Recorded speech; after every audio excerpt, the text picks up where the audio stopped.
Let me just express my regret that at the 30th session of the Ministerial Council of the OSCE, we find ourselves in a situation where this anniversary is not a reason to celebrate.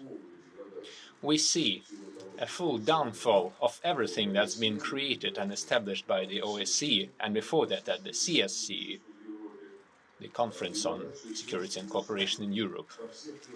We see a degradation of everything in all the three dimensions of security, the military and political and economic and humanitarian and human rights dimensions. I will not give specific examples. Let me just say that we have firm proof that our Western colleagues have not drawn any lessons from their failure. They have been pursuing the destruction of the OSCE with great persistence. And 95% of the speeches yesterday by our Western colleagues were just about that. There were only a few voices of reasons yesterday, reminding us of the fact that the OSCE was established for cooperation and mutual security. And a lot has been done in that aspect, starting from the... Yes, do you want to take the floor or not? Someone was shouting there, I think. I hope everything's fine there. Who was yelling? So, as I was saying, everything was ruined in the military and political sphere, including the refusal to ratify the Adapted Conventional Forces in Europe Treaty. They also ruined numerous other agreements that contributed to ensuring the balance in the sphere of security and helped us ensure a real arms control and arms reduction on the European theater.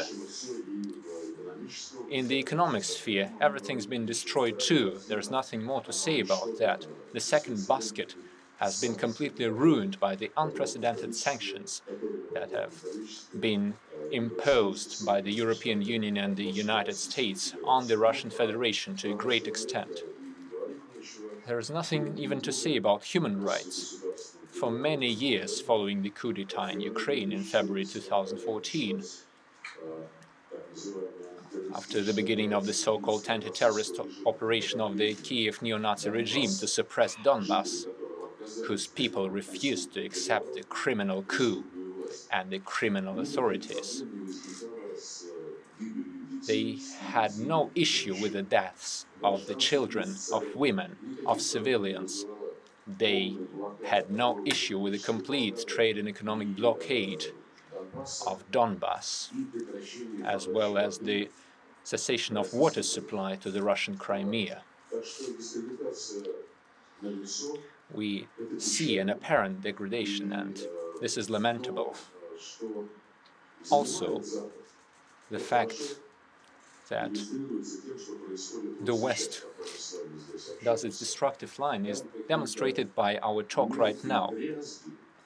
The West is going through small skirmishes and fights on whether they should extend the mandates of the OSCE leadership, who are essentially ignoring their direct responsibilities, violating the principles, the founding principles of the organization that appointed them to ensure various areas of its activities.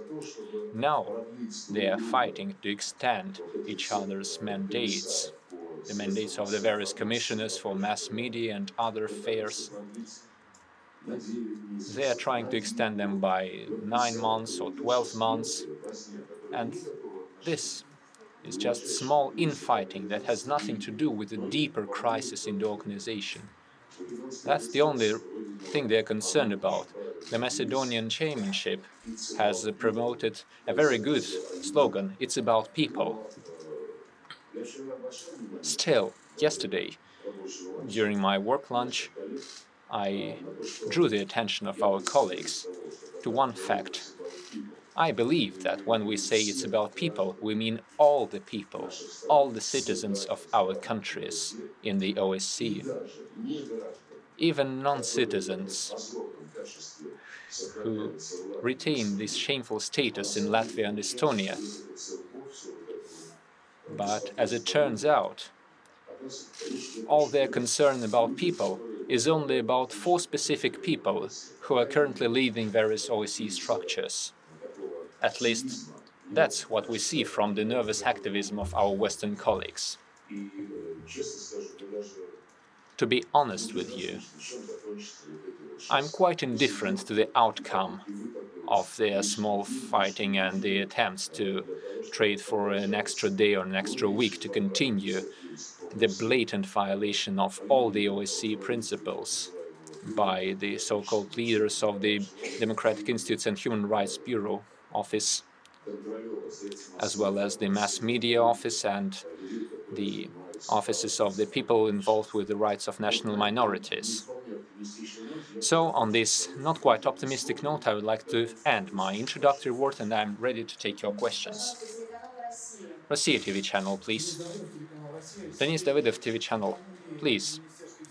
Recently, before the meeting, there was a statement saying that Russia was in an isolation at the OSCE. Following these 2 days of the talks, what could you see on that? Well, it was my colleague, the Secretary of State Blinken, who avoided this meeting. But I am here. I didn't see this today, but Madam Zakharova showed me 2 different photographs published in the Macedonian newspapers. The first photograph was shown yesterday's evening, when everyone came for dinner. They took a picture. Now I understand why they did that. They did that to make sure the newspaper could publish that and say that everyone came except for Minister Lavrov. He is in isolation.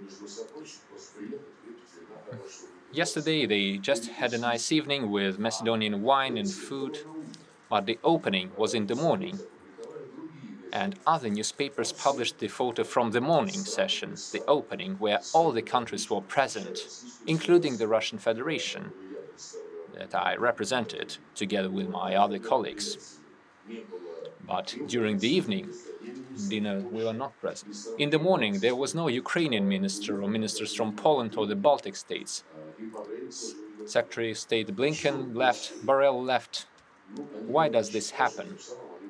Perhaps they wanted to underline their intention to isolate Russia. I think they were just cowards. They're afraid, scared of any honest talk with the facts. And this fear can explain all their attempts not to give visas to our diplomats. This goes for the UN events in New York, the events in Paris, and the various sessions of UNESCO. This is just cowardice, simple cowardice.